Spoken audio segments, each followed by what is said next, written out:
Kalian akan dituntut di hadapan Allah Subhanahu wa taala. Ingat wahai pemimpin bangsa, jabatan kalian tak lama tapi hisapnya super lama. Kita negara konstitusional. Undang-Undang Dasar 1945, Pancasila, Negara Kesatuan Republik Indonesia. Maka dalam koridor demokrasi bicara. Kalau tersendat di parlemen, turun ke jalan. Menghadapi kebijakan-kebijakan pemerintah yang tidak adil ini. Silakan Ustaz. Penyakit umat yang paling mengerikan adalah penyakit tidak mau tahu. Aku tidak khawatir, kata Sayyidina Ali, aku tidak khawatir tentang baik dan buruk. Karena memang dari dulu baik buruk ini ada. Ada Kabil, ada Habil. Ada Namrud, ada Ibrahim. Ada Fir'aun, ada Musa. Ada Abu Lahab, ada Muhammad SAW. Aku tidak pernah khawatir tentang baik dan buruk, itu memang terus ada. Yang ku khawatirkan adalah orang baik diam sehingga orang jahat merasa dirinya benar.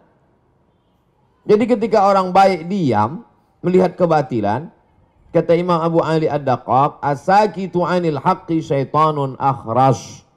Orang yang diam melihat kebatilan berarti dia setan bisu. Hadis tentang melawan kemungkaran. Man ra'a minkum mungkaran, siapa di antara kamu yang melihat kemungkaran, falyughayyirhu biadihi, rohbah dengan tangan, dengan kekuasaan, dengan tanda tangan. Fa illam yastati, kalau tak sanggup, fa bilisani, dengan lidah. Ustadz, guru, alim ulama, bicara kalian. Fa illam yastati fa biqalbi, tak juga sanggup dengan hati. Tapi jangan lupa dengan hati itu adzalika at'aful iman. Itulah selemah-lemah iman. Saya tidak dengan tangan karena saya tak punya kuasa. Tanda tangan saya tak laku. Dulu masih berlaku di KRS. Sekarang tak jadi dosen pun tak laku lagi. Hanya untuk tanda tangan meresmikan masjid aja.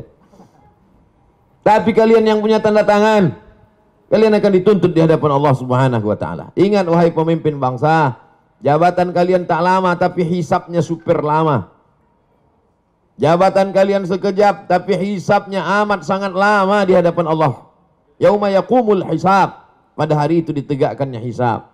Kalau dihitung-hitung usiamu sejak akil baligh 10 tahun sampai mati 63 tahun. Kalau sampai tak sampai 53, potong 10, potong 13, tinggal 40 tahun.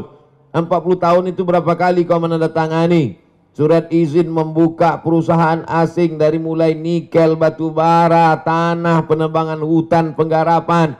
Dituntut kau ke pengadilan, kau menang juga karena duit kau banyak, bisa kau sogok pengacara, per detik bisa kau bayar. Tapi di akhirat, al-yawma nakhtimu ala afwahim, mulutmu terkunci, wa tukallimuna aydihim, tanganmu akan bicara. Inilah tangan yang dulu menandatangani persetujuan. Wa tashhadu arjuluhum, kakimu akan bersaksi.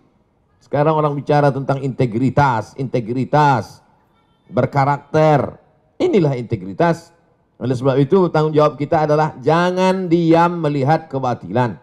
Kita negara konstitusional. Undang-Undang Dasar 1945, Pancasila, Negara Kesatuan Republik Indonesia.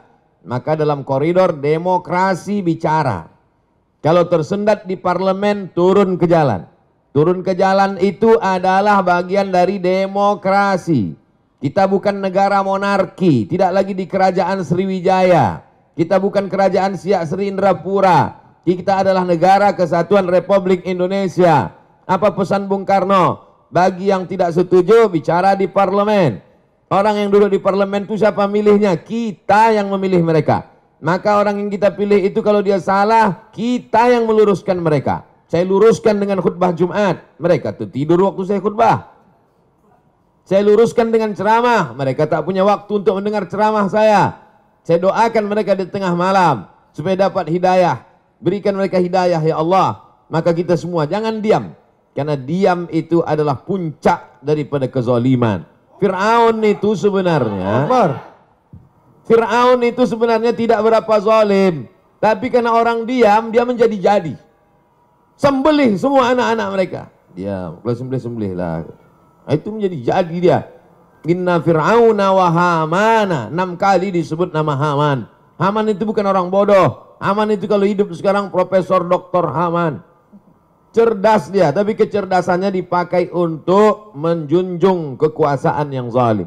Umat ini dipuji Allah karena amar ma'ruf nahi mungkar. Kuntum khaira ummah. Kalian umat yang terbaik. Syaratnya apa? Ta'muruna bil ma'ruf wa tanhauna 'anil munkar. Oleh sebab itu, dalam bahasa Islam, agama Islamnya amar ma'ruf nahi mungkar. Dalam bahasa konstitusinya adalah kritik membangun, berdebat di parlemen. Parlemen, parle itu bahasa Prancis artinya ngomong. Parlemen, tempat ngomong. Kau didudukkan di situ untuk ngomong, bukan untuk tidur. Oleh sebab itu maka habis sudah saya sampaikan. Mudah-mudahan sampai ke telinga mereka. Mereka tonton. Jangan lupa kalau kau tonton, subscribe, like, and share. Wallahu a'lam. Subhanallah, terima kasih Ustadz. Profesor, beliau ini profesor juga. Ya, jadi alhamdulillah, insya Allah apa yang disampaikan beliau ini menjadi penyemangat ya, penggetuk hati-hati kita. Ustadz, ada pertanyaan yang kedua ini dari M. Alvinus AR. Assalamualaikum Pak Ustadz Abdul Somad. Menurut Ustadz, langkah-langkah memperjuangkan kedaulatan energi yang sudah diambil oleh Serikat Pekerja Pertamina, apakah sudah tepat? Lalu yang kedua, kiat-kiat apa yang harus diambil pekerja Pertamina untuk mempertahankan Pertamina ini tetap 100% milik rakyat Indonesia? Silakan Ustadz. Kita punya pakar-pakar, pakar undang-undang tata negara, pakar undang-undang hukum segala hukum dengan berbagai macam cabang-cabangnya. Soan ke mereka, silaturahim ke mereka, presentasi ke mereka, datangi itu anggota-anggota dewan. Konstituen Bapak kami ini adalah orang yang Bapak duduk di situ, kami milih Bapak. Kami datang ini mau menyelamatkan Bapak supaya jangan sampai masuk neraka jahanam, Pak. Kami sayang sama Bapak. Maka dengan ini kami hadir, Pak. Dengan Ustadz minta sumbang saran, kontribusi, doanya. Dengan mereka tokoh-tokoh itu jelaskan, presentasikan. Itu bagian dari amar ma'ruf nahi mungkar. Banyak orang sekarang amar ma'ruf, ngajak zikir, ngajak baca Quran, ngajak i'tikaf. Banyak amar ma'ruf, ngajak ke Makkah, itu yang paling banyak, ngajak umroh. Tapi untuk mengajak, melarang orang dari buat kemungkaran ini, kenapa? Takut tersinggung, takut kena bully, takut kena caci maki, takut kena macam-macam, takut kena kriminalisasi. Nah, itu. Oleh sebab itu saya sampaikan, bagi sahabat-sahabat pejuang-pejuang, dulu pejuang-pejuang ini mengangkat senjata untuk mengusir Belanda, Jepang, komunis. Hari ini kita tidak lagi berhadapan dengan Jepang, Belanda, tapi justru berhadapan dengan anak bangsa yang kulitnya seperti kulit kita, hidungnya pesek macam kita, bahasanya bahasa kita, tapi isi otaknya lebih parah daripada Jepang dan Belanda. Oleh sebab itu maka kuat-kuatkan hati. Ini hati kita ini bimbang, takut, cemas, ngeri sedap. Oleh sebab itu kata Allah, "Falyabudu rabb hadzal bait." Banyak-banyak ibadah, banyak-banyak berzikir, banyak-banyak baca Quran. Kalau kau buat banyak ibadah, falyabudu rabb hadzal bait, Allah balas dua. At'amahum min ju'. Kalau kau lapar dikasih Allah kau makan. Wa amanahum min khauf. Kalau kau takut diamankan Allah, dihilangkan Allah rasa takut dari dalam hatimu. Hidup ini singkat, tapi dengan singkat ini resikonya luar biasa lama. Nah, jadi apa yang saudara-saudara lakukan, konsultasikan kepada yang mengerti hukum, bagaimana jalur yang tepat. Bismillahi tawakkaltu 'alallah, la haula wala quwata illa billah. Niatnya adalah memperjuangkan harta benda milik rakyat, milik umat. Man mata duna malihi fahuwa syahid. Siapa yang mati membela harta bendanya, matinya mati syahid. Nah, itu Nabi yang ngomong begitu, bukan saya. Wallahu a'lam bishawab. Terima kasih Ustadz Abdul Somad. Tampaknya ada lagi pertanyaan, begitu antusias masyarakat Kota Palembang dan Sumatera Selatan menanyakan pertanyaan-pertanyaan ini. Datang lagi pertanyaan dari Haji Ian Suyanto. Assalamualaikum Ustadz Abdul Somad. Bagaimana caranya agar satu, pengelolaan negara mau melaksanakan amanat Undang-Undang 45 pasal 33. Lalu yang kedua, masyarakat mau memahami tentang bahaya privatisasi energi secara nasional. Lalu yang ketiga, ketika hati pemimpin masih dibuka oleh Allah Subhanahu wa taala untuk amanat, maka itu semoga ada keberkahan dan keselamatan bagi rakyat. Tetapi bila hati mereka tertutup, maka upaya apa yang bisa diperbuat oleh rakyat? Nah, ini yang ketiga ini agak ngeri-ngeri sedap Ustaz. Silakan Ustaz. Bagaimana caranya supaya satu pengelolaan negara mau melaksanakan amanat Undang-Undang 45 Pasal 33 bahwa bumi, air dan segala isinya untuk dikuasai negara untuk kemakmuran rakyat. Bagaimana supaya mereka mau? Ya semua harus bicara. Anak-anak muda di kampus jangan diam saja. Dulu tahun 98 waktu saya masih mahasiswa sebelum ke Mesir, itu ketika mahasiswa diam dia itu dikirimi kolor sama BH dari Jakarta. Artinya bencong kalian, kenapa tidak bicara? Suarakan aspirasi, sampaikan, kalian kan mengerti. Mahasiswa itu kan membaca, mahasiswa itu yang paling bisa menyuarakan karena dia tidak punya kepentingan. Kalau perusahaan-perusahaan pimpinannya mungkin takut, kepala-kepala daerah mungkin takut banyak catatan dosanya. Tapi mahasiswa di mana letak? Kalau waktu jadi mahasiswa aja sudah tidak punya idealisme, apalagi nanti sudah menjadi pejabat.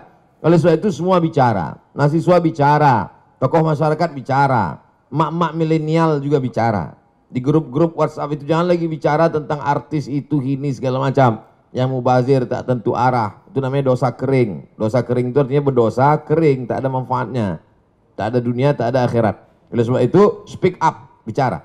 Yang kedua, masyarakat mau memahami tentang bahaya privatisasi. Bagaimana supaya masyarakat ini paham? Termasuklah hari ini. Hari ini yang bicara bukan Abdul Somad. Kalau Abdul Somad yang bicara, orang akan, tahu apa Abdul Somad tentang minyak? Paling tahu dia minyak jelantah. Tapi ini yang bicara adalah serikat pekerja. Mereka ngerti. Bahasanya gue bahasa simpel, sederhana. Bahasa-bahasa yang mudah dipahami masyarakat. Dosen-dosen di tengah komunitas Civitas Akademika, mahasiswa di kampus, karena kampus itu otaknya. Kalau sudah otaknya rusak, ya error lah semua. Kampus itulah puncak intelektual. Dosen-dosen itu, guru-guru besar itulah orang manusia-manusia suci itu zaman dulu.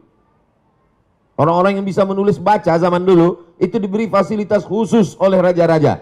Kenapa? Karena mereka lah orang-orang suci yang selalu memberikan aspirasi, masukan. Jadi kalau mereka sudah diam, takut nanti tidak mengalir uang ke kampus, takut nanti tidak ada tunjangan, ini bahaya karena otak sudah rusak. Sengaja dijauhkan Allah, lambung itu jauh dari otak. Supaya apa? Supaya otak kita itu beda dengan otak-otak. Itu maka dijauhkan Allah Ta'ala. Nah, oleh sebab itu maka ini semuanya mesti sadar. Kesadaran nasional. Ada yang mengatakan taubat nasional. Orang taubat itu kan setelah sadar. Kalau nggak sadar gimana mau taubat? Ketika hati pemimpin masih dibuka Allah untuk amanat, maka semoga ada keberkahan dan keselamatan. Tapi bila hati tertutup, upaya apa yang diperbuat oleh rakyat? Tak ada doa lain, tak ada jurus lain kecuali ad-doa silahul mu'min. Doa. Ittaqu da'watal mazlum fa innahu la turad. Takutlah kamu doa orang teraniaya. Minyaknya diambil orang asing, dia disuruh beli minyak lebih mahal pula dari tempat asing itu. Pengelolaannya dikhianati, dia teraniaya, terzolimi. Jangan sampai kau tak mau berdoa. Panjatkan doamu di tengah malam saat orang lain sedang tertidur pulas. Kau sedang membangun sebuah hubungan dengan Allah secara khusus. Maka mintakan kepada Allah, berikan hidayah pada mereka ya Allah. Bina mereka ya Allah. Sudah bolak-balik tak juga kau bina, binasakan ya Allah. Jangan sampai binasa. Karena kita diutus, kata Nabi, lam ub'ats la'anan. Aku tidak diutus untuk memberikan laknat, tapi aku diutus wa ma arsalnaka illa rahmatan lil alamin. Mudah-mudahan yang punya kekuasaan, yang tanda tangannya masih laku, yang jabatannya masih hebat, diberikan Allah hidayah sehingga kekuasaannya, jabatannya itu menjadi rahmat untuk semesta alam. Terima kasih. Terima kasih Ustadz Abdul Somad. Ada lagi pertanyaan keempat. Jadi silakan pemirsa, saudara-saudara sekalian bisa diikuti di YouTube beliau, di DL Media, di Zoom yang sudah kita kasih, bisa berpartisipasi sore hari ini. Selanjutnya ada pertanyaan dari Imam Ahmad Zunaidi. Assalamualaikum Ustadz Abdul Somad. Bagaimana seharusnya sikap kami, para pejuang kedaulatan migas, agar hati kami tetap teguh dan konsisten memperjuangkan kedaulatan migas? Hati ini berbolak-balik. Nanti pas kumpul sama pejuang-pejuang migas, pas sedang berada di ruangan, semangat, semangat, merdeka. Begitu keluar dari situ letoy, loyo. Baru kena 3 kali, kena SMS macam kerupuk. Kerupuk kena air, habis. Tidak ada yang bisa membangkitkan semangat itu kecuali intern dari dalam. Yang ekstern dari luar ini tak ada. Intern dari dalam itu dibangkitkan. Bahwa perjuangan saya ini bukan untuk saya. Kita udah selesai dengan rumah baru, mobil baru, kendaraan baru, itu bukan kita lagi. Kita berpikir untuk bangsa, untuk umat. Bagaimana supaya minyak ini murah, bagaimana supaya 67% tambah 12% tadi kembali untuk rakyat ini. Bagaimana supaya kita bisa menikmati biaya sekolah murah. Bagaimana supaya negeri ini aman, baldatun thayyibatun wa rabbun ghafur. Karena orang lapar amat sangat mudah diprovokasi. Jadi siapa yang memperjuangkan kedaulatan migas ini, sesungguhnya dia bukan memprovokasi masyarakat, dia sedang menjaga keutuhan anak bangsa. Karena orang kalau sudah lapar, orang lapar mudah dipicu lalang kering di panas terik. Nah, setelah kau kuatkan hatimu, kuatkan hati. Ustadz kalau sedang susah hati apa Ustadz baca? Salawat. Allahumma salli ala sayyidina Muhammad wa ala ali sayyidina Muhammad. Allahumma salli ala sayyidina Muhammad wa ala ali sayyidina Muhammad. Allahumma salli ala sayyidina Muhammad wa ala ali sayyidina Muhammad. Jadi pejuang-pejuang ini hubungannya dengan Allah itu mesti kuat. Jangan sama dukun. Jangan pakai sabu. Jangan ngelem. Hubungannya mesti kuatkan dengan Allah. Karena kita ini hanya casing saja. Sama semua casing kita ini. Darah, tulang, kuku, bulu, sumsum.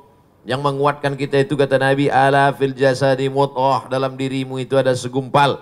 Idza salahat salahal jasadu kullu, kalau yang itu kuat, yang lain ikut menjadi kuat. Wa idza fasadat, kalau dia lemah, maka yang lain ikut menjadi lemah. Ala wahyal qalb, hati. Kuatkan hatimu dengan banyak dekat kepada Allah. Wadhkurullaha dzikran katsira, banyak-banyak dekat kepada Allah. Saya tak paksakan satu zikir tertentu, seserah. Mungkin kata mursyid tarekat dia zikirnya Allah Allah. Bagus, lanjutkan. Zikir asma zat tunggal. Allah Allah Allah Allah Allah Allah Allah. Ada pula yang dikasih gurunya afdal zikri fa'lam annahu la ilaha illallah. Bagus. Ada pula yang dikasih zikir asmaul husna, ya qawi ya qawi ya qawi ya qawi ya qawi, wahai engkau yang maha kuat. Ya qadim ya qadim ya qadim ya qadim ya qadim ya qadim ya qadim, wahai engkau yang kekal abadi. Bisik sebelah. Pak Ustadz, kata ketua panitia, jangan ya qadim teruslah, Pak Kapolres tersinggung. Macam-macam zikir, tapi kalau saya pribadi salawat. Allahumma salli ala sayyidina Muhammad wa ala ali sayyidina Muhammad. Berapa kali Pak Ustadz? Sebanyak-banyaknya. Siapa yang mengamalkan 100 kali, 500 kali, 1000 kali, bagus, itu untuk latihan. Tapi puncaknya unlimited, tak lagi dihitung. Jadi kalau gua kuat di dalam, hilang rasa takut kita. Besarkan Allah Ta'ala dalam dirimu, dalam hatimu, dalam jiwamu, maka kecil semua manusia ini kau pandang. Saya sekarang ini melihat semua ini kecil. Kenapa? Karena sedang di atas. Kecil semua, gedung-gedung, mobil-mobil. Kalau kita berada di atas, maka kecil kita melihat sesuatu. Oleh sebab itu, dekatkan dirimu dengan Allah, sehingga kecil, remeh-temeh kau lihat masalah-masalah dunia. Kau angkatkan tanganmu kepada Allah. Allahu Akbar. Perjuanganmu, jihadmu adalah memperjuangkan migas supaya balik kepada umat, balik kepada anak bangsa. Demikian. Subhanallah. Beliau tadi menjelaskan begitu komprehensif. Kalau tadi legislatif, kena nasihat, yudikatif, kena juga mahasiswa. Jadi bergerak bersama serikat pekerja ini bukan memprovokasi, kata beliau, tetapi menjaga. Bentuk menjaga inilah sesungguhnya yang harus kita berikan jempol. Artinya masih ada anak-anak bangsa ini yang peduli. Maka puncak intelektual adalah di kampus. Maka mahasiswa sebagai agen perubahan, ya juga harus ikut menyikapi. Tidak bisa hanya serikat pekerja atau hanya kelompok-kelompok kecil, tapi juga mahasiswa sebagai agen perubahan atau pusatnya intelektual harus ikut berpartisipasi. Karena apa? Ini menjaga kedaulatan, bukan hanya kepentingan Pertamina, tapi kepentingan bersama untuk anak cucu kita yang akan datang. Ustaz Abdul Somad, nampaknya masih ada pertanyaan Ustaz. Karena masyarakat Palembang dan Sumsel ini tampaknya tidak mau menyia-nyiakan waktu. Karena mereka tahu untuk nanya langsung ini susah. Maka kesempatan ini dipakai dengan sebaik-baiknya. Dari Basuki apa ini? Oh, Santoso ya. Saya kira Basuki yang situ nanti. Kepada Ustaz Abdul Somad, Assalamualaikum. Ustaz Abdul Somad, jika direksi, ini bicara direksi nih. Jika direksi atau pemerintah masih tetap memaksa keputusan IPO atau go publik gitu kan, atau menjualkan saham kepada pihak swasta, ya subholding tadi, salahkah kami jika mengambil sikap demo, mogok kerja untuk memperjuangkan sikap perjuangan kami ini? Apalagi Ustaz Somad, saya kasih informasi, komisarisnya ini Pak Basuki. Ya betul Pak? Ya, jadi apakah kami ini tidak salah langkah kalau demo mogok kerja untuk memperjuangkan amanat negara ini? Kami persilakan Ustaz. Sebetulnya pertanyaan ini mau minta label halal saja. Yang perlu dimintakan label halalnya itu kalau benda itu haram. Baru dimintakan label halal. Kalau bidang ekonomi namanya fatwa dari DSN, Dewan Syariah Nasional. Ini tidak terkait tentang masalah halal, haram, makruh, mubah. Tak kenapa lah saya lihat masyarakat ini sikit-sikit dibawanya ke halal haram, sikit-sikit ke halal haram, sikit-sikit ke halal haram. Ini kan tentang masalah konstitusi, demokrasi. Kita tinggal di negara demokrasi. Cara menyalurkan aspirasi dalam dunia demokrasi itu bagaimana? Datang ke anggota dewan, salurkan. Ketika mentok, maka ketika mentok dilanjutkan dengan, nah itu. Jadi kita ini bukan monarki, kita bukan kerajaan. Dalam negara kerajaan, kalau orang melawan itu ditangkap. Tapi dalam negara konstitusi, Pancasila, demokrasi, maka kita dibenarkan itu. Tapi bukan dengan cara anarkis, bukan dengan menghancurkan, tapi untuk menunjukkan. Di Malaysia namanya unjuk perasaan. Karena perasaan kita itu di dalam, mau kita tunjukkan. Udah kita tunjukkan bolak-balik ke pakar-pakar, mereka pun sebetulnya dalam hati mereka, aku takut, turun aja lah kalian, katanya. Sebetulnya gitu mereka. Nah itu, jadi dapatlah dipahami dari yang saya sampaikan tadi. Saya tidak bawa-bawa hukum halal haram makruh mubah menurut hadis Rasulullah, menurut ayat Al-Quran. Nanti begitu kata saya, kata yang tak setuju, dia pakai ayat, akhirnya perang ayat. Jamaah ini bingung, nggak jadilah Pak Ustadz. Kita pakai saluran demokrasi. Cara menyalurkan aspirasi dalam negara demokrasi, 2 jalur. Satu jalur melalui legislatif parlemen, parle, bicara mereka di sana. Mentok di parlemen, pakai jalur satu lagi. 2 jalur. Kenapa tak dipakai dua-dua? Mubazir. Jelas. Bagi yang cerdas bisa jelas. Kurang cerdas, makan otak-otak. Wallahu a'lam. Jadi 2 jalur itu yang harus kita tempuh. Melalui parlemen, ada juga demo atau bahasa aktivisnya parlemen jalanan. Dua-duanya dijamin oleh negara karena itu adalah hak demokrasi, berbicara di muka, menyampaikan pendapat di muka umum. Jadi saya kira apa yang disampaikan beliau tadi clear dan jelas. Jadi bukan persoalan boleh atau tidak, haram atau halal, tapi kondisi seperti ini 2 jalur itu dilindungi oleh negara. Selanjutnya Ustadz Abdul Somad, ada pertanyaan dari Riki Jaya. Politik negara sangat mahal, sehingga yang terpilih selalu berpikir balik modal. Kalau seperti ini terus, akan susah negara ini maju. Mereka akan punya kepentingan individu dan golongan. Bagaimana Ustadz, supaya kita bisa memiliki konstitusi yang tegak dan bertanggung jawab, sehingga negara bisa berdaulat kalau mental pemimpin dan politikusnya seperti ini? Panjang ini pertanyaan, Ustaz. Saya mau jadi bupati. Misal, bukan saya mau jadi bupati. Kecil kali lah bupati. Saya mau jadi bupati. Anggota legislatif di kabupaten itu 50 orang. Maka saya sogok satu anggota dewan itu 1 miliar. Pilih saya.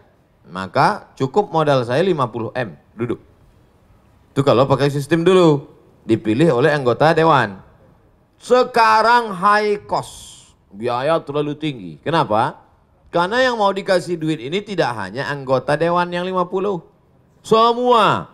Grup pengajian ibu-ibu kali 50 jilbab. Yang ini jilbabnya bergambar, yang ini tidak.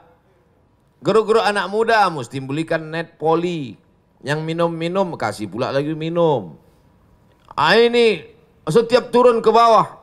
Jadi high cost. Lebih dari 50 M. Ini sekedar gambaran saja. Mau dipakai lewat cara pemilihan anggota legislatif tetap berbiaya. Mau dipilih masyarakat langsung seperti sekarang lebih tinggi high cost dan gesekannya juga. Antara kepala sekolah dengan guru beda pilihan.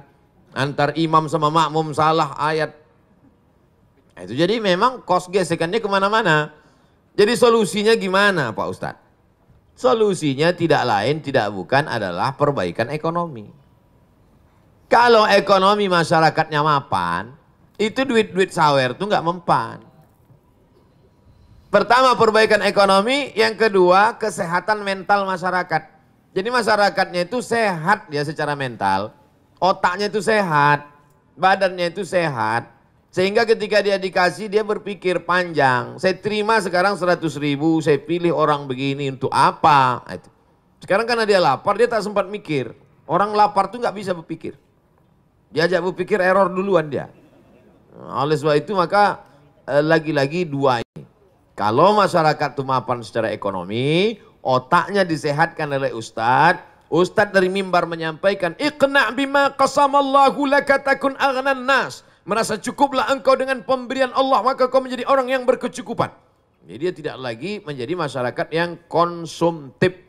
Mazhabnya konsumerisme. Maka insya Allah selamat. Itulah yang tujuan saya ceramah selama ini. Mari belanja ke warung tetangga. Mari memproduksi air minum kita.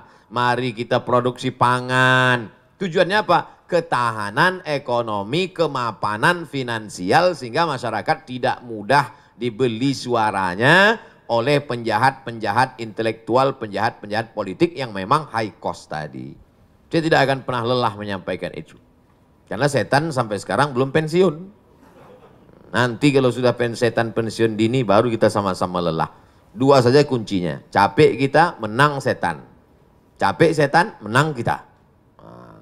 Oleh sebab itu, inna syaitana lakum aduun. Setan itu musuh kamu, fattakhidhuhu aduwa. Jadikan dia sebagai musuh. Karena banyak orang berkawan dengan setan. Saya kira demikian. Terima kasih Ustadz Abdul Somad. Alhamdulillah pertanyaan demi pertanyaan sudah dijawab dengan tegas, tuntas, dan tentunya saya yakin memuaskan. Oleh karena itu, di sore hari ini kita minta closing statement dari Ketum. Kami persilakan untuk closing.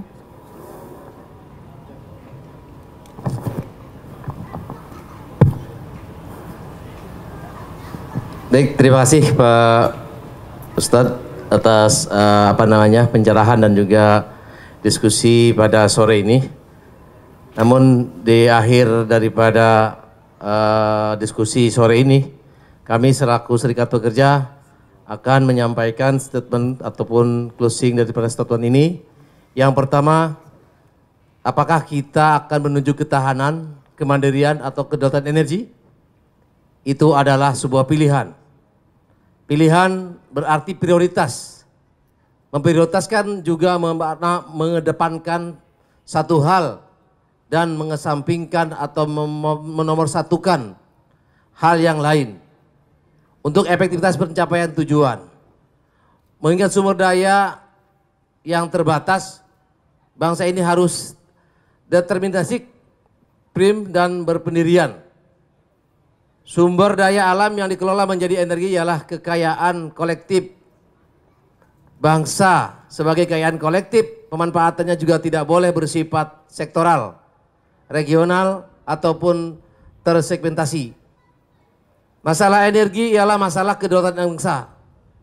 Kedaulatan yang memiliki rentang horizon luas dan panjang, bahkan abadi, melebihi siklus dan periodisasi politik. Selain itu, kebijakan pengelolaan energi harus memiliki dimensi yang terintegrasi dengan tujuan bernegara, yaitu terciptanya masyarakat yang adil dan makmur. Itu tidak instan, tetapi memerlukan konsistensi, ketangguhan, sekaligus keluasan untuk Indonesia yang lebih baik. Dan juga Pak Ustadz, pada saat ini juga Serikat Pertamina Persatu tengah bertujuan dengan mengajukan judicial review ke MK. Ke Mahkamah Konstitusi terkait pasal 33 ayat 3 dan 2 dan 3 Undang-Undang 45, dan juga berjuang di Pengadilan Negeri Jakarta Pusat dalam upaya penyelamatan aset terbaik bangsa ini. Kami dari SPP RU 3 FSPIB memohon doa Pak Ustadz dan juga para alim ulama yang ada di Kota Palembang dan sekitarnya, mungkin hadirin yang hadir sempat join di MTIM ini, dan dukungan dari seluruh elemen bangsa agar BUMN yang merupakan warisan perjuangan bangsa ini dapat terus eksis dan terhindar dari pecah belah oleh kepemimpinan segelintir oknum yang mencari keuntungan dan dari rusaknya sistem negeri ini. Apa yang kita perjuangkan hari ini akan menjadi legasi yang kita wariskan untuk anak cucu kita kelak. Peran serta seluruh elemen bangsa sangat dibutuhkan untuk menyelamatkan bangsa ini dari keterpurukan yang sudah di depan mata. Bersama-sama merapatkan barisan, menentang kebijakan penguasa terkait holding, subholding Pertamina dan IPO, anak usaha Pertamina. Kita tidak akan biarkan begitu saja kekayaan alam bangsa ini dilepas dari Ibu Pertiwi. Karena ini adalah amanat Undang-Undang Dasar 1945 pasal 33. Takbir, Allahu Akbar. Mungkin itu statement dari sikap SPP RU 3 Pertamina Refinery 3 Pelaju untuk berharap kepada alim ulama memberikan doa dan supportnya. Terima kasih kepada Saudara Ketum yang telah menjelaskan maksud dan closing statement pada sore hari ini. Selanjutnya kita minta closing statement dari Ustadz Profesor Haji Abdul Somad LCMA PhD. Kami persilakan. Dari Pancasila, pesan dari founding father pendiri bangsa. Apa mereka pesankan melalui Pancasila? Keadilan sosial bagi seluruh rakyat Indonesia. Itu yang pertama. Dari Undang-Undang Dasar 1945, apa pesan mereka dulu? Mereka sudah mati, meninggal dunia. Tapi ini legasi, warisan yang mereka tinggalkan sampai hari ini. Undang-Undang Dasar 1945, pasal 33 ayat 3. Bumi, air, segala yang ada di dalamnya dikuasai oleh negara dan dipakai untuk kemakmuran bangsa Indonesia. Itu dari Undang-Undang Dasar 1945. Dan sebagai seorang Muslim, ini yang ketiga. Pancasila, Undang-Undang Dasar, sekarang sebagai seorang Muslim, saya sudah lepas.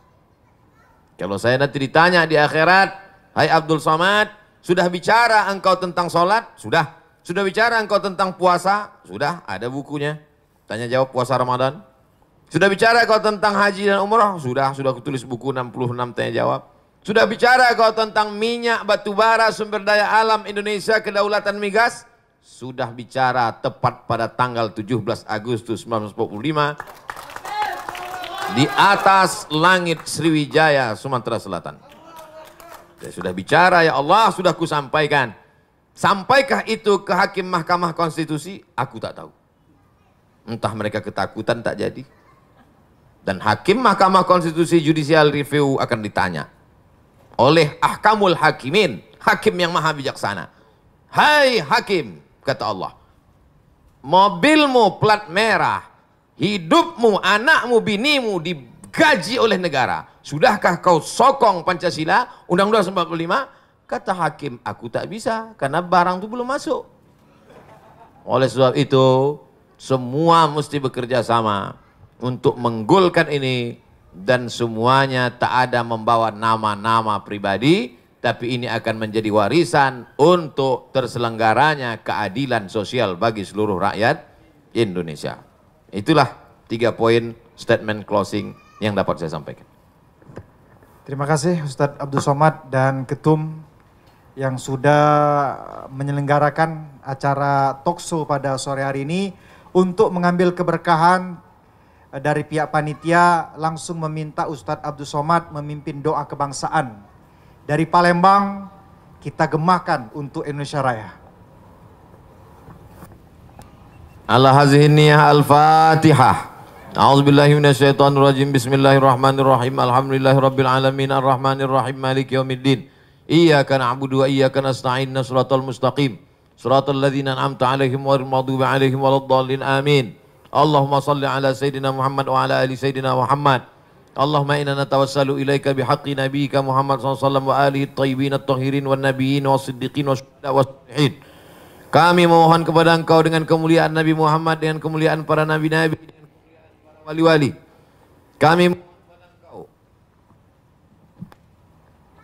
Kami mohon kepada Engkau dengan kemuliaan surat Al-Fatihah, antuballigh maqasidana, sampaikan segala niat baik kami ya Allah, supaya hasil alam bangsa Indonesia ini kembali kepada bangsa Indonesia, tidak dikuasai lagi oleh pihak asing ya Allah. Ya Qawiyyu ya Matin, Engkau yang maha kuat, qawi imanana, kuatkan iman kami. Sahih ajsadana, sehatkan badan kami. Saudara-saudara kami yang memperjuangkan ini, ya muqallibal qulub, Engkau yang membolak-balikkan hati, sabbit qulubahum, kokohkan hati mereka ala dinik, dalam agamamu, wa ala ta'atik, dalam ketaatan kepadamu. Allahumma a'inna, kami lemah, tolong kami. Ala zikrika, supaya hati kami senantiasa dekat berzikir, mengingatmu, menyebutmu, mengagungkanmu, memuliakanmu. Wa syukrika, selalu bersyukur kepadamu. Wa husni ibadatik. Ya Hayyu ya Qayyum, Engkau yang maha hidup, Engkau yang maha mengatur. Qalbul mu'min baina asabi'ik, hati orang beriman di antara kuasamu. Maka tunjukkan hati mereka ke jalan kebenaran ya Allah. Berikan kekuatan kepada umat ini ya Allah. Allahumma ja'al hadzal balada baladan aminan mutmainnan ya'tihi rizquhu min kulli makan. Jadikan Republik Indonesia negeri yang aman, damai, terbuka pintu rezeki dari segala penjuru ya Allah. Rabbana taqabbal minna, terima doa kami. Hari ini kami berdoa di tempat yang tinggi. Hari ini kami berdoa di hari kemerdekaan bangsa kami yang ke-75 tahun, 17 Agustus 1945. Berkat para syuhada, berkat para ulama yang memperjuangkan negeri ini dengan teriakan Allahu Akbar, mengusir penjajah Jepang, Belanda, kafir, laknatullah alaihim ajma'in. Hari ini kami memohon, berikan kami kekuatan supaya sumber daya alam yang Kau berikan ke negeri kami ini dapat dinikmati oleh anak cucu kami sampai hari kiamat ya Allah.